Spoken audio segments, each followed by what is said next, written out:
আসসালামু আলাইকুম। যাদের লিভার সমস্যার কারণে দুর্বল লাগছে, ক্ষুধা কমে গেছে বা চর্বি জমে ফ্যাটি লিভার ধরা পড়েছে, খাদ্যাভ্যাস একটু বদলালেই লিভার ধীরে ধীরে ঠিক পথে ফিরে আসে।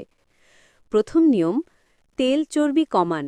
ভাজা পোড়া, লাল মাংস, বার্গার, পিৎজা কম খাবেন। দ্বিতীয় নিয়ম, বেশি করে শাকসবজি, ফল ও ডাল খান।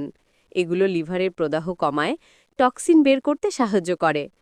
তৃতীয় নিয়ম, রিফাইন্ড চিনি কমান। মিষ্টি, কোমল পানীয়, বেকারি খাবার এসব লিভারের ক্ষতি বাড়ায়। চতুর্থ নিয়ম, নিয়মিত পানি পান করুন। লিভার ডিটক্স করতে সাহায্য করে। পঞ্চম নিয়ম, ধূমপান, মদ পুরোপুরি এড়িয়ে চলুন। আর সবচেয়ে গুরুত্বপূর্ণ, ওষুধ বা সাপ্লিমেন্ট নিজের ইচ্ছামতো খাবেন না। লিভার সমস্যা থাকলে ডাক্তার ও পুষ্টিবিদের পরামর্শেই ডায়েট ঠিক করুন। আপনার লিভারের যত্ন নিন, সুস্থ জীবন উপভোগ করুন।